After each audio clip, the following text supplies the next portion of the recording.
Hi hello నమస్తే welcome to Mana news. నేను మీ చంద్రు. ఈరోజు మన ముందున్నారు అతను ఒక సెన్సేషనల్ డైరెక్టర్. గత 30 సంవత్సరాలుగా ఎన్నో సందేశాత్మక చిత్రాలను నిర్మిస్తూ యువతకు కూడా పోటీ ఇస్తూ ఎన్నో వరల్డ్ రికార్డును సొంతం చేసుకున్నటువంటి సెన్సేషనల్ డైరెక్టర్ మన పిసి ఆదిత్య గారు ఈరోజు మన ముందుకు వచ్చారు. వారితో ఈ యొక్క చిన్న chit chat. Hi sir, welcome to Mana news. మీకు మన న్యూస్ ఛానల్ ప్రేక్షకులకు అభిమానులకు అందరికీ కూడా శుభాకాంక్షలు. ఆయురారోగ్య ఐశ్వర్యాలతో వర్ధిల్లాలని కోరుకుంటున్నాను. మీ పిసి ఆదిత్య. సార్, మనం ఈరోజు చాలా రోజులుగా మనకు పరిచయం ఉంది, కానీ మాకు ఇంటర్వ్యూ దొరకడానికి చాలా టైం తీసుకొని ఈరోజు వచ్చాము మనము. మీ యొక్క విశేషాలని మా మానా న్యూస్ ప్రేక్షకులతో మీరు పంచుకుంటారని, వాళ్ళకి మీ యొక్క జీవితం ఒక ఆదర్శంగా ఉంది కాబట్టి మిమ్మల్ని మీ యొక్క ఇంటర్వ్యూ కోసం నేను ఇన్ని రోజులు ప్రయత్నించాను. దానిలో భాగంగానే కొన్ని ప్రశ్నలు మిమ్మల్ని అడుగుతున్నాను. మొట్టమొదటగా మీ యొక్క నేటివ్ ప్లేస్ ఎక్కడ, ప్లస్ మీ యొక్క కుటుంబ నేపథ్యం ఏంటి, మీ వృత్తి ఏమిటి, ఈ సినిమా రంగంలోకి ఎలా వచ్చారు అనేది మా ప్రేక్షకుల కోసం ఒకసారి వివరించండి. తప్పకుండా. నేను పుట్టింది, బాల్యం వరకు పెరిగింది విశాఖపట్నం. మా నాన్నగారు అక్కడ దగ్గరలో ఉన్నటువంటి గ్రామ కారణం.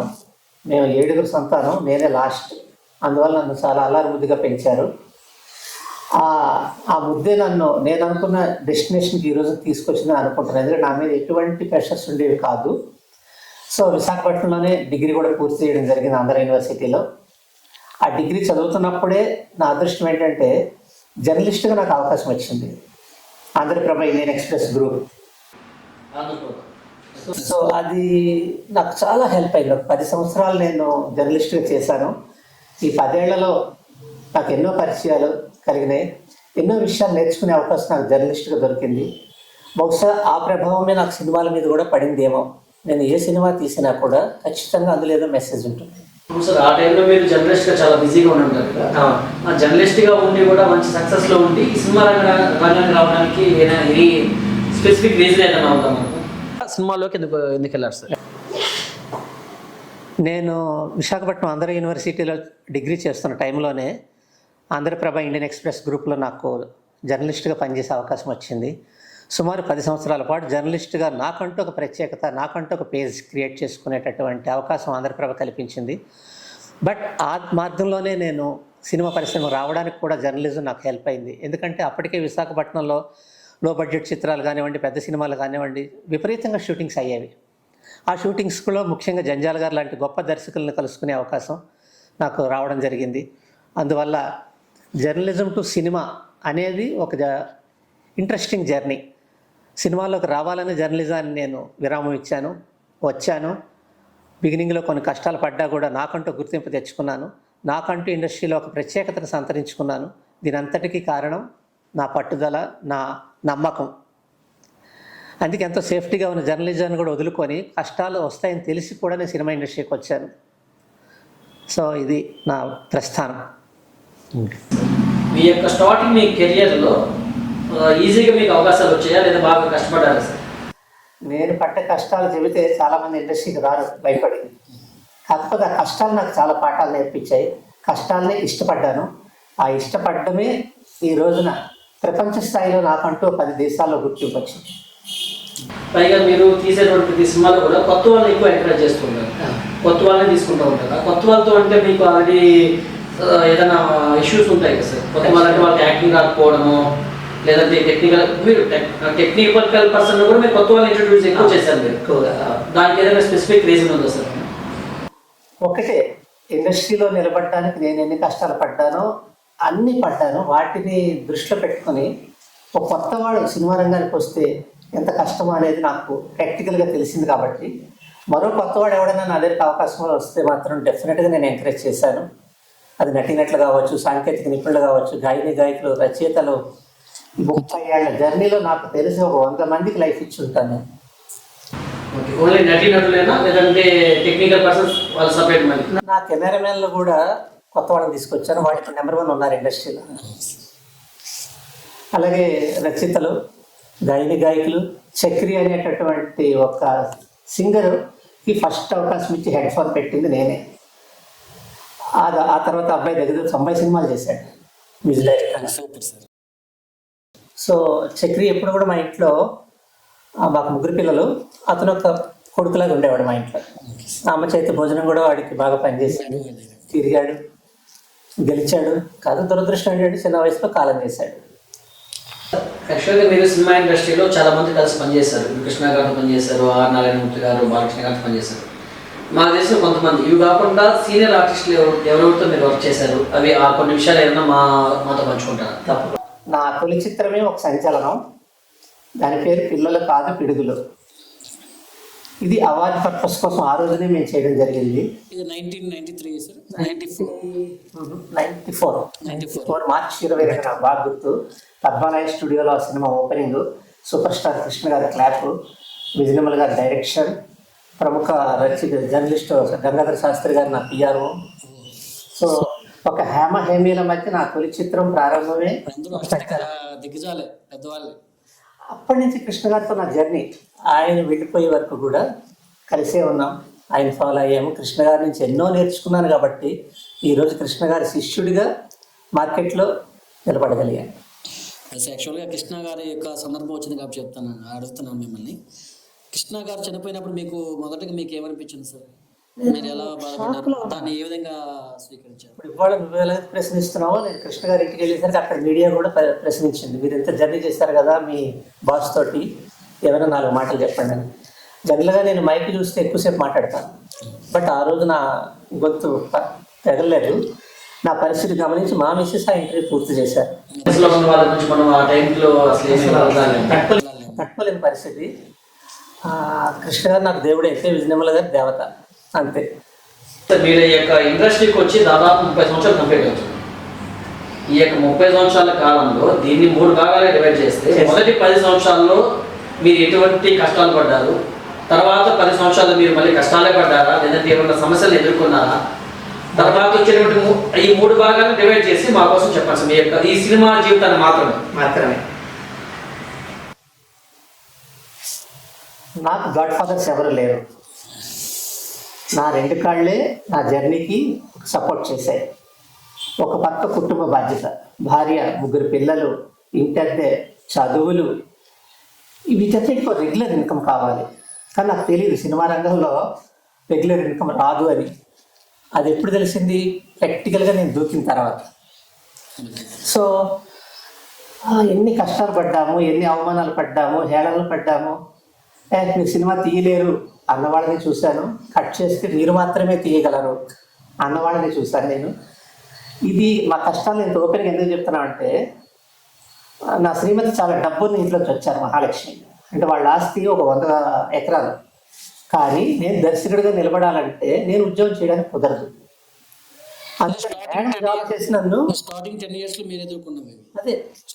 మేడం ఉద్యోగం చేసి కుటుంబాన్ని నడిపిస్తే నా ప్రయత్నాలు, పరాజయాలు, అప్పుడు మీ ఏం చెప్పండి సార్? స్టార్టింగ్ మీ 30+ లో మీరు ఎంటర్ అయ్యారు.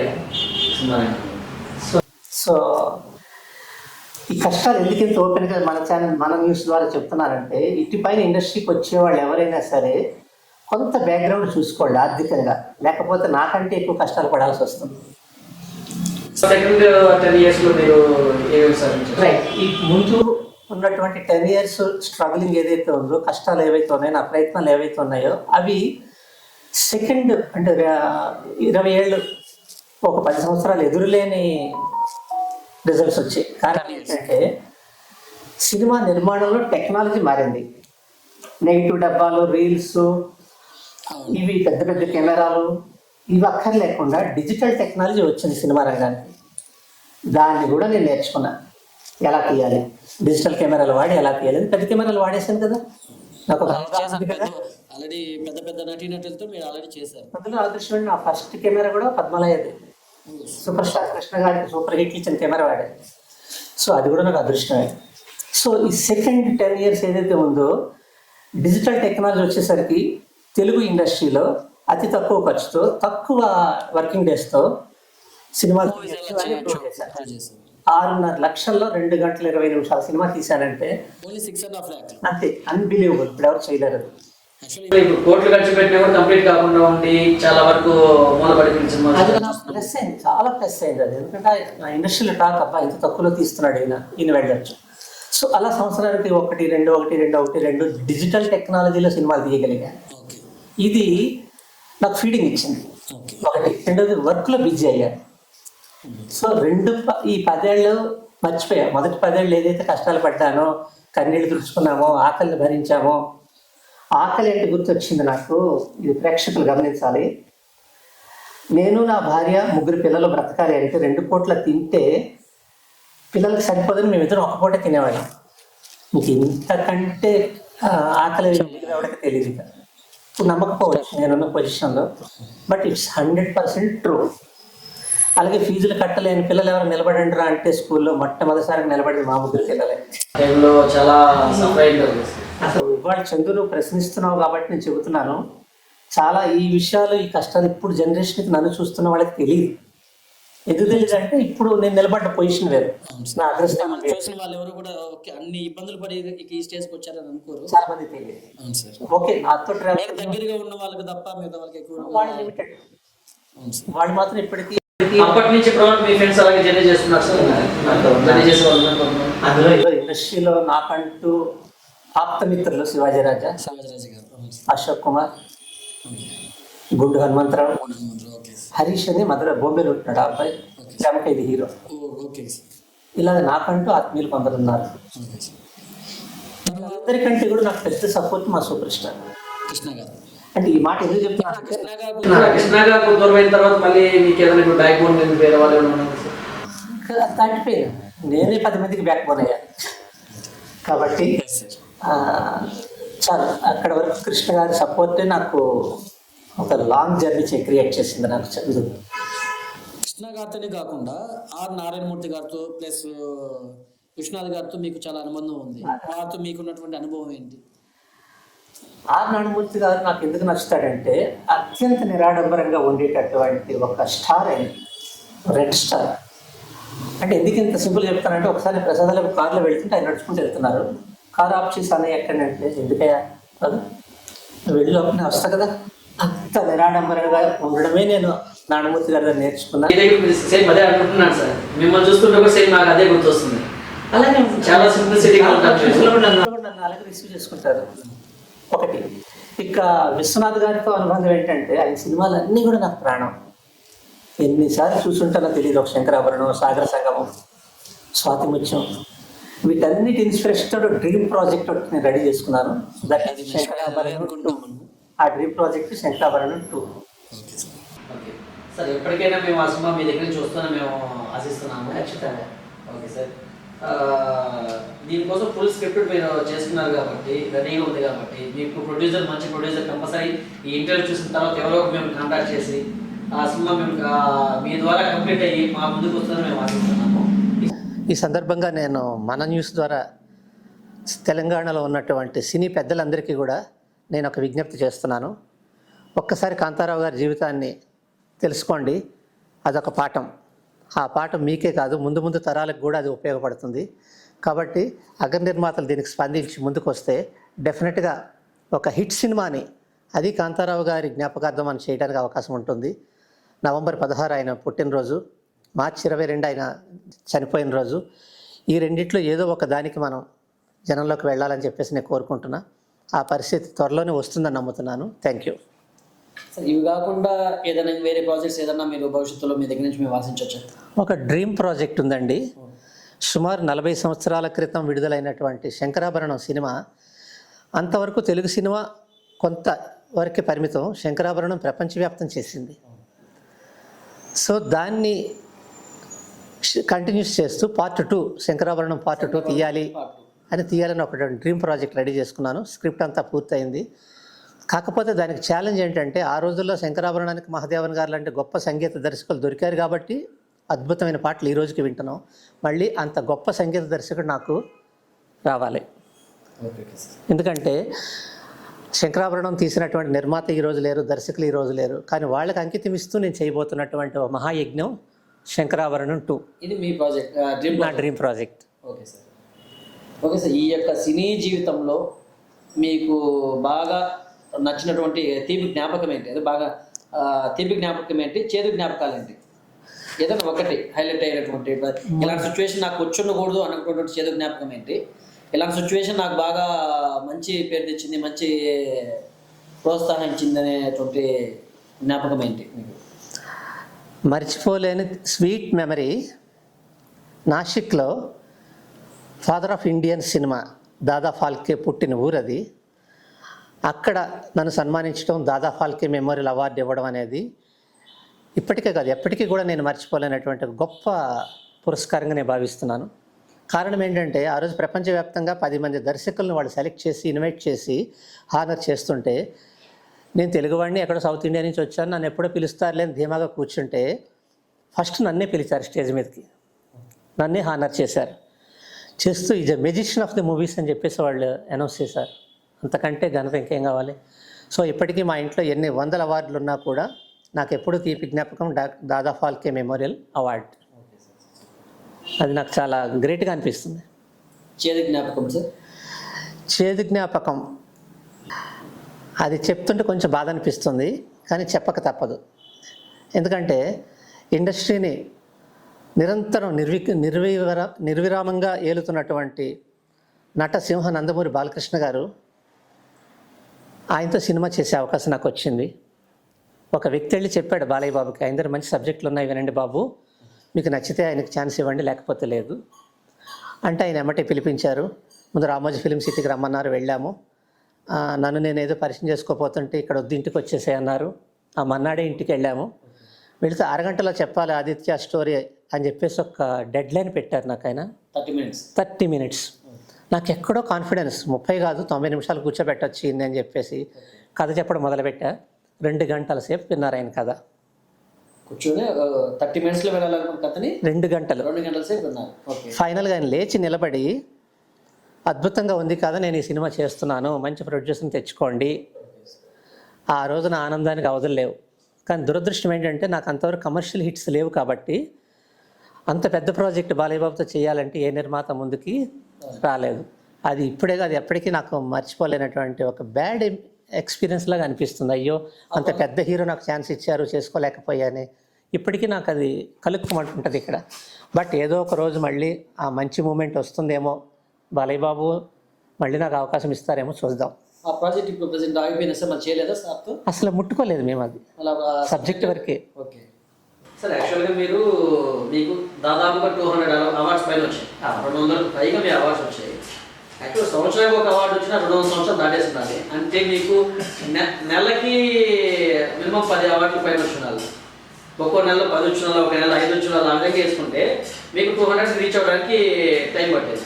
కానీ మీకు ఈ యొక్క 200 అవార్డులు ఏ టైంలో వచ్చాయి?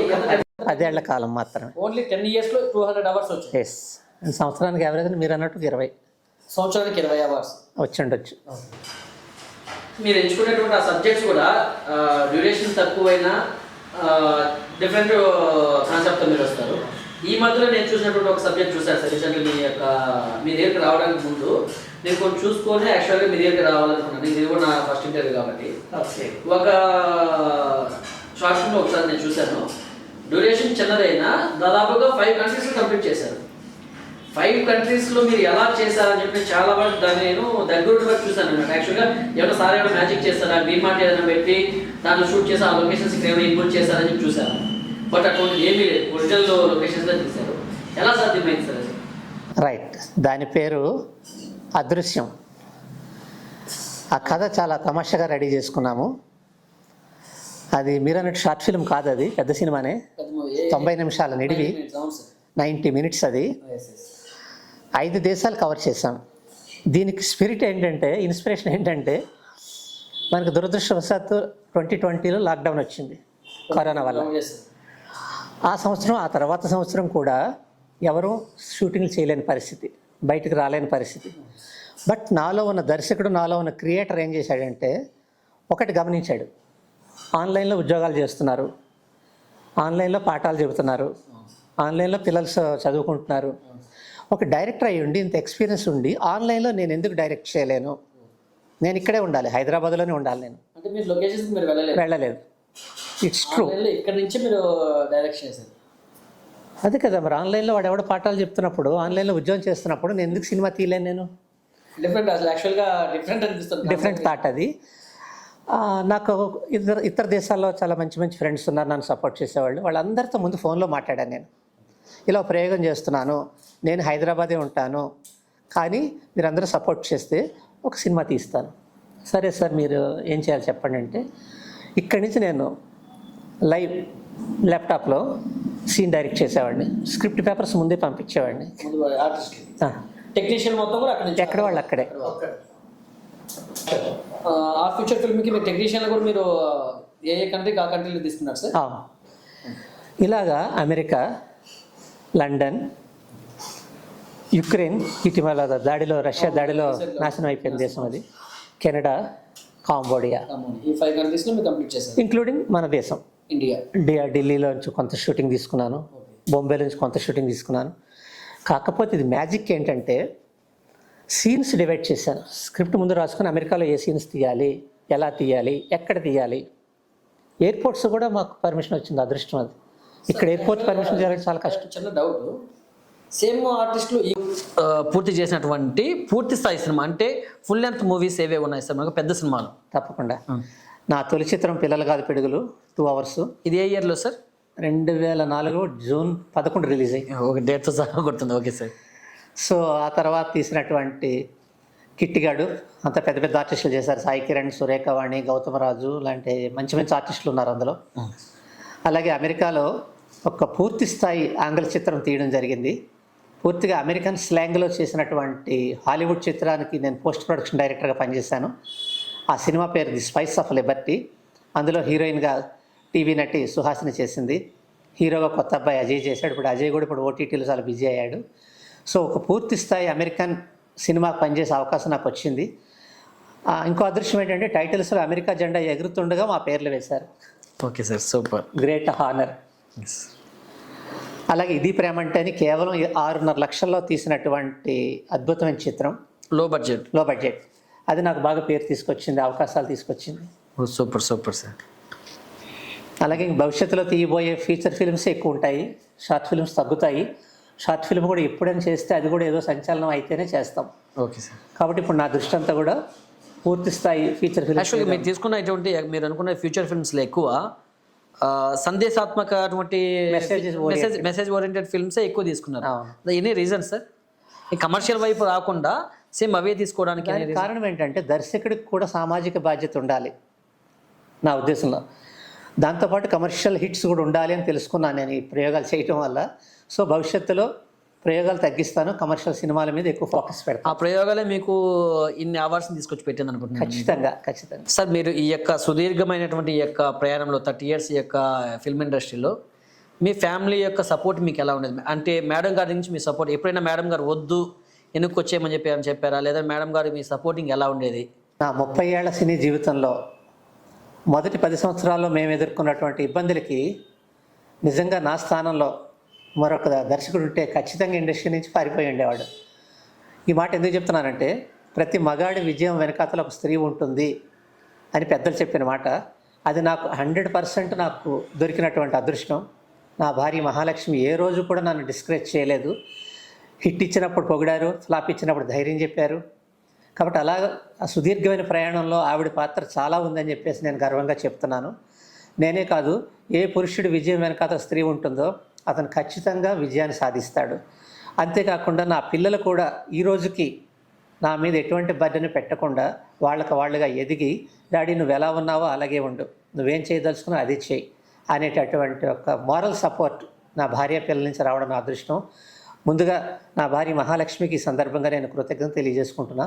ఎందుకంటే నేను ఇండస్ట్రీలో గమనిస్తుంటాను, వాళ్ళు బయట ఎంత గొప్ప వాళ్ళని ఇంట్లోకి వచ్చేసరికి వాళ్ళకి చాలా వ్యతిరేకమైన వాతావరణం ఉన్నటువంటి సినీ ప్రముఖులను నేను చూడటం జరిగింది. బట్ ఈ విషయంలో నేను అదృష్టవంతుడిని. ఖచ్చితంగా ప్రతి మగాడి వెనకాతల ఒక స్త్రీ ఉంటే మాత్రం వాళ్ళు అనుకున్న లెవెల్స్కి వాళ్ళు చేరుతారు. It's true. సార్ మీరు 100 రోజుల్లో 100 సినిమాలు అనే కాన్సెప్ట్తో మీరు 100 సినిమాలను కంప్లీట్ చేశారు. యాక్చువల్గా ఆ కాన్సెప్ట్ ఎలా వచ్చింది, అసలు మీరు అది చేయాలనే థాట్ మీకు ఎలా వచ్చింది సార్? అది నాకు దర్శకుడిగా 2011లో అనుకుంటా కొంత గ్యాప్ వచ్చింది, ఒక 2-3 నెలలు. ఆ గ్యాప్లో నాకు ఒక ఆలోచన వచ్చింది. దీనికి స్ఫూర్తి ప్రముఖ దర్శకులు దాసనారాయణరావు గారు. ఆయన 30 సంవత్సరాల సినీ జీవితంలో 100 సినిమాలు చేసినందుకు ప్రపంచ రికార్డు వచ్చింది. కానీ ఇప్పుడు నేనున్న పరిస్థితుల్లో 100 ఫీచర్ ఫిల్మ్స్ తీసే అవకాశం లేదు. సో దీన్ని బేస్ చేసుకొని 100 షార్ట్ ఫిల్మ్స్ తీస్తే ఎలా ఉంటుంది అని ఒక స్కీమ్, ఒక ప్లానింగ్ వేసుకున్నాను. 100 షార్ట్ ఫిల్మ్స్, 100 రోజులు, 100 సందేశాలు, 100 లొకేషన్స్ సాధించాను. Okay sir. దానికి మీకు వచ్చినటువంటి అవార్డు ఏది సార్? ఈ 100 రోజుల్లో 100 షార్ట్ ఫిల్మ్స్ తీయడం అనేది ఒక ప్రపంచ రికార్డు. దీన్ని లిమ్కా బుక్ ఆఫ్ రికార్డ్స్ వాళ్ళు ఆమోదించారు. దీన్ని బేస్ చేసుకుని దాదా ఫాల్కే మెమోరియల్ అవార్డు కూడా ఇచ్చారు. ఈ 100 రోజుల్లో 100 అద్భుతాలు చేశాను అని చెప్పేసి సింగపూర్ ఓపెన్ యూనివర్సిటీ వాళ్ళు గౌరవ డాక్టరేట్ ఇచ్చారు. ఇంకా చాలా చాలా చాలా సుమారు ఒక 200 అవార్డ్స్ రావడానికి దీన్ని బేస్ చేసుకుని వచ్చాయి. మూలం ఇదే. ఇది చూసిన తర్వాత ఇంకా ఇలాంటి ప్రయోగాలు ఏమైనా చేయొచ్చా అని చెప్పేసి నేను అనుకోవడం జరిగింది. ఆ అవకాశాలు కూడా వచ్చాయి నాకు. అవును సార్. యాక్చువల్గా ఇంకోటి కూడా మీకు అదే అడగలేకుండా, మీరు 11 మెంబర్స్తో 11 అవర్స్లో 11 మెంబర్స్ టెక్నీషియన్స్తో 11 లొకేషన్స్లో కంప్లీట్ చేసినటువంటి ఒక ఫీచర్ ఫిల్మ్ ఉంది. దాని గురించి ఒకసారి మీరు మా ప్రేక్షకులతో పంచుకోండి సార్. డెఫినెట్గా. ఎప్పుడైతే నేను 100 రోజుల్లో 100 షార్ట్ ఫిల్మ్స్ తీసి ఒక పాపులారిటీ క్రియేట్ చేసుకున్నానో, ఒక ప్రొడ్యూసర్ వచ్చారు, ఇలాంటి మ్యాజిక్ ఇంకోటి ఏదైనా చేయగలరా అని చెప్పేసి అడిగారు ఆయన. అప్పుడు నా కళ్ళ ముందు ఉన్నటువంటి ఒక డేటు 2011 సంవత్సరం 11వ నెల 11వ తేదీ, ఓకే, ఆల్ 11. సో నేను వారికి ఆ కాన్సెప్ట్ చెప్పడం జరిగింది. చెబితే వారు వెంటనే బడ్జెట్ ప్రిపేర్ చేశారు. ఒకే రోజులో 11 కెమెరాలు వాడాం, 11 లొకేషన్స్ వాడాం, 11 మంది నటీనట్లు. ఒక జర్నలిస్ట్ జీవితాన్ని తీసుకుని మెసేజ్ ఇస్తే ఈ సినిమా కేరళ ఫిల్మ్ ఫెస్టివల్లో అవార్డు విన్నింగ్ అయింది. Super sir. ప్రపంచంలో ఏ దర్శకుడు కూడా 11 కెమెరాలు ఒకరోజు వాడలేదట. It's a great for Telugu industry. Yes sir. Okay, అది కూడా 11 లొకేషన్స్లో. మీకు ఆ ట్రావెలింగ్ అవన్నీ ఎలా మేనేజ్ చేస్తారు సార్ మీరు ఆ టైం? అదే కదా మ్యాజిక్ అంటే. ఓకే, 11 ఇన్నోవాలు కూడా పెట్టాం. ఓ అంటే జర్నలిస్టులు వచ్చారు, ఓకే, వాళ్ళు అబ్జర్వ్ చేయాలి కదా, వాళ్ళు నమ్మాలి కదా. ఓకే, 11 లొకేషన్స్కి వెళ్ళొచ్చారు. అంటే ప్రతి ఒక్కరిని వాళ్ళ అబ్జర్వేషన్లోనే చేశారు అది మీరు. Okay okay, good. అందుకే అన్ని పేపర్లు నా ఫోటో వేస్తే ఈనాడు వాళ్ళు 11 మంది కెమెరామెన్ల ఫోటో వేశారు. Okay sir. It's great evidence. అవును సార్, రైట్. యాక్చువల్గా మీరు సినిమా ఇండస్ట్రీలో చాలా మంది కలిసి పనిచేశారు. కృష్ణ గారితో పనిచేశారు, ఆర్ నారాయణమూర్తి గారు, బాలకృష్ణ గారితో పనిచేశారు. మా దేశంలో కొంతమంది ఇవి కాకుండా సీనియర్ ఆర్టిస్టులు ఎవరెవరితో మీరు వర్క్ చేశారు, అవి ఆ కొన్ని విషయాలు ఏమన్నా మాతో పంచుకుంటారు? తప్పకుండా. తొలి చిత్రమే పిల్లల కాదు పిడుగుల్లో. అప్పటికి చాలా పేరు పొందినటువంటి నటీనటులు అందులో పాల్గొనడం జరిగింది. ముఖ్యంగా తెలంగాణ హీరో ఎన్టీఆర్, ఏఎన్ఆర్తో సమానంగా వెలిగినటువంటి కాంతారావు గారు నా తొలి చిత్రంలోనే ఒక లీడ్ రోల్ చేశారు. అది ఎప్పటికీ నేను మర్చిపోలేనటువంటి గొప్ప అనుభూతి. అలాగే అందులోనే పిఎల్ నారాయణ గారు, గుండు హనుమంతరావు, ఐరన్ లెగ్ శాస్త్రి, రాగిణి. ఇప్పుడు రాగిణి చాలా సీరియల్స్లో ఫేమ్ అయింది. ఇలా ఎంతోమంది నటీనటుల్ని నా ఫస్ట్ పిక్చర్లోనే హ్యాండిల్ చేసేటటువంటి, డైరెక్షన్ చేసేటటువంటి అవకాశం నాకు రావడం రియల్లీ నేను అదృష్టవంతుడిని. Okay sir. మీరు ఇండస్ట్రీకి రావడమే డైరెక్టర్ అవ్వాలని వచ్చారా? అంటే బేసిక్గా రైటర్ కాబట్టి రైటర్ కమ్ డైరెక్టర్ అవ్వాలని వచ్చాను. జర్నలిజం నుంచి మీరు ఇలా వచ్చారు. అలా ఆ టర్నింగే నాకు రైటర్గా, నాకు సినిమాలకు నేనే రాసుకుంటాను. అవి పంచి డైలాలు ఉంటాయి, అందులో మంచి డైలాలు ఉంటాయి. వాటన్నిటినీ కూడా నా పెన్లోంచి వస్తాయి. యాక్చువల్గా నేను కత్తి కాంతారావు గురించి మీరు సందర్భం వచ్చింది కాబట్టి యాక్చువల్గా ఈ ప్రశ్న లాస్ట్లో అడదాం అనుకున్నా. కత్తి కాంతారావు గురించి మీరు చెప్పారు కాబట్టి కత్తి కాంతారావు యొక్క జీవిత చరిత్రని మీరు సినిమాగా తీయాలని చాలా రోజుల ముందు అనుకున్నారు. దానికి ఒక టైటిల్ కూడా పెట్టుకుని, రాజకుమార్ అనే టైటిల్ కూడా పెట్టుకొని చేశారు. పోస్టర్ కూడా ఒకటి రిలీజ్ చేశారు. మేము రెగ్యులర్గా నేను ఫాలో అవుతుంటాను, నేను చూశాను కాబట్టి నేను అది అడుగుతున్నాను. అది స్టార్ట్ చేసిన తర్వాత మీరు ఎందుకని దాన్ని పట్టాలు ఎక్కించలేకపోయారు? లేదంటే ఏదైనా ప్రెజర్ ఉందా అది చేయొద్దు అని చెప్పడానికి? ఎందుకంటే యాక్చువల్గా అయితే అది స్టార్టింగ్ నుంచి ఆయన ఎన్టీఆర్, ఏఎన్ఆర్తో ఈక్వల్గా వచ్చినటువంటి పర్సన్. బట్ అటువంటి పర్సన్ గురించి మీరు చాలా వరకు తొక్కేశారనే అపోహలు బయట ఉన్నాయి. మీకు కూడా మీరు అతని గురించి మీరు స్టార్ట్ చేయనప్పుడు మీకు ఏదైనా ప్రెజర్ ఏదైనా వచ్చిందా? ఎందువల్ల అది స్టార్ట్ చేయలేకపోయారు? నథింగ్, అదేం లేదు. చాలా బలమైన 2 కారణాలు ఉన్నాయి కాంతారావు గారి బయోపిక్ ఆగడానికి. మొట్టమొదటిది జరిగింది ఏంటంటే, మహానటి సావిత్రి గారి బయోపిక్ నేను చూశాను. అందులో కొన్ని వాస్తవాలకు దూరంగా ఉన్నాయి. ఓకే, బయోపిక్ ఎప్పుడు టచ్ చేసినా దమ్మున్న ఏ డైరెక్టర్ అయినా నిజమే చెప్పాలి. ఆ దమ్ము నాకు ఉంది కాబట్టి నేను ఎలా ప్లాన్ చేశాను. ఎన్టీఆర్, ఏఎన్ఆర్తో సమానంగా వెలిగినటువంటి కాంతారావు గారు ఎందుకు పతనం అయిపోయారు? ఆయన ఎదగకుండా ఎలాంటి రాజకీయాలు సినిమా ఇండస్ట్రీలో జరిగాయి? ఇది తెలుసుకోవాలని ప్రయత్నం ముందు మొదలుపెట్టా. వాళ్ళ పిల్లల్ని కలిసారు కలిసాం. వాళ్ళ శ్రీమతి గారు అప్పుడు బతికే ఉన్న రావణ్ణి కలిసాం, పిల్లల్ని కలిసాము, కూతుళ్ళని కలిసాము. వీటన్నిటికంటే ముఖ్యంగా కాంతారావు గారు రాసుకున్నటువంటి ఆత్మకథ ఉంది. ఆత్మకథలో చాలా నిజాలు చెప్పారు ఆయన. అవి కూడా నేను తీసుకున్నాను, కొన్ని పాయింట్స్ తీసుకొని సినిమాటిక్గా. అసలు నిజంగా నా సినిమాలు ఏవి కూడా 60-70 సీన్లు మించి ఉండవు. కాంతారావు గారు బయోపిక్ 100 సీన్లు రాశారు. అంటే ఎంత పెద్ద సినిమా చూడండి. దీనికి కారణం ఏంటంటే కాంతారావు గారి జీవితం అంత ఒడిదుడుకులు, అన్ని కష్టాలు. మద్రాసులో అందరికీ ఇళ్ళు ఉంటే కాంతారావు గారికి ఒక్కడికే ప్యాలెస్ ఉండేది. అలాంటిది ఆఖరికి మన నల్లకుంటలో ఒక అద్దెంట్లో ఉండే పరిస్థితి వచ్చింది ఆయన. చాలా ఆర్థిక పరిస్థితి, దిగజారిన పరిస్థితి. ఇవన్నీ ఒక ఎత్తు అయితే కాంతారావు గారు బయోపిక్ చేస్తే తెలంగాణ అనేటటువంటి ఒక బంగారు తెలంగాణలో నేను ఒక లీడర్ అనుకోండి, లేకపోతే నేను ఒక ఇన్స్పిరేషన్ అవుతాను. అంటే చరిత్రలో నాకు ఒక పేజీ ఉండిపోతుంది. దీన్ని దృష్టిలో పెట్టుకొని ఆ సినిమా స్టార్ట్ చేసాం. 4 పాటలు రికార్డింగ్ చేశాము. ఆయన స్మారకంగా పోస్టల్ స్టాంప్ రిలీజ్ చేశాము. ఆయన పుట్టినరోజున November 16. అలా చేసినా కూడా ఒక మంచి ప్రొడ్యూసర్ దొరికారు నాకు. బట్ ఆ టైంలో దురదృష్టం ఏంటంటే ఎన్టీ రామారావు గారి బయోపిక్స్ 2 తీశారు బాలయ్య బాబు. 2 ఫ్లాప్ అయ్యాయి. ఆ రెండింటి మీద బాలయ్య బాబు మాకు తెలిసినంత వరకు ఒక 100 కోట్లు పెట్టుంటారు ఆయన. ఈ స్టేజ్లో నా ప్రొడ్యూసరు మెంటల్గా భయపడ్డారు. 100 కోట్లు పెట్టి తీసిన రామారావు గారి సినిమాలే ఆడలేదు, కాంతారావు గారి సినిమా ఎవరు చూస్తారు అని సడన్గా ప్రొడ్యూసర్ డ్రాప్ అయిపోయారు. మరొక రీజనే లేదు. ఇప్పుడు కాదు, ఎప్పుడు కాదు, ఎప్పటికైనా కాంతారావు గారి బయోపిక్ తీయగలిగేది నేను ఒక్కడనే. ఇది ఇంత కాన్ఫిడెంట్గా ఎందుకు చెప్తున్నా అంటే అంత సర్వే చేశాను. 2 సంవత్సరాలు పక్కా స్క్రిప్ట్ అందులోనే ఉంది.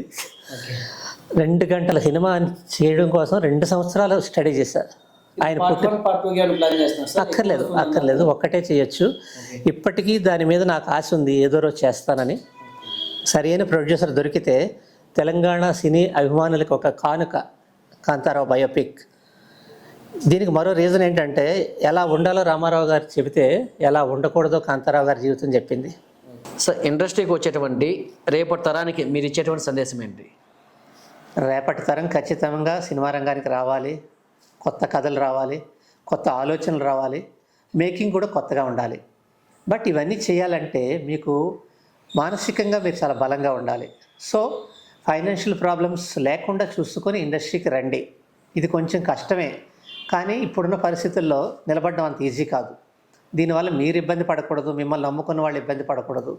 సో నా అనుభవం నాకేం నేర్పించిందంటే కొంత పార్ట్లీగా పరోక్షంగా ఆర్థిక సామర్థ్యాన్ని పెంచుకోండి. అది ఉద్యోగమే చేస్తారో వ్యాపారమే చేస్తారో అది మీ ఇష్టం. ఆ తర్వాత సినిమా గురించి ఆలోచించండి. ఎందుకంటే ఇది నాకు నేర్పినటువంటి అనుభవం, ఆ అనుభవంతో చెప్తున్నాను. ఇది ప్రాక్టికల్గా మీరు ఫాలో అవ్వగలిగితే మాత్రం ఖచ్చితంగా ఇండస్ట్రీ మిమ్మల్ని ఆదరిస్తుంది. బట్ ఎప్పుడు ఆదరిస్తుందో తెలియదు, ఎప్పటికి మీరు డైరెక్టర్ అవుతారో తెలియదు, ఎప్పటికి మీరు హీరో అవుతారో తెలియదు. కానీ వీటన్నిటిని తట్టుకోవాలి అంటే మాత్రం ఖచ్చితంగా మీకు ఫైనాన్షియల్ సపోర్ట్ కావాలి. This is my experience. ఇది సందేశం మాత్రం కాదు, it's a warning to the next generation. Please. Okay, thank you sir. మీ యొక్క విలువైన సమయాన్ని మా కోసం వెచ్చించి మాకు ఇంటర్వ్యూ ఇచ్చినందుకు మరొకసారి thank you very much sir. Thank you sir, thank you very much. Thank you. మన న్యూస్ ఛానల్కి, ప్రేక్షకులకి, అభిమానులకి అందరికీ కూడా శుభాకాంక్షలు. Thank you very much. Me PC Aditya.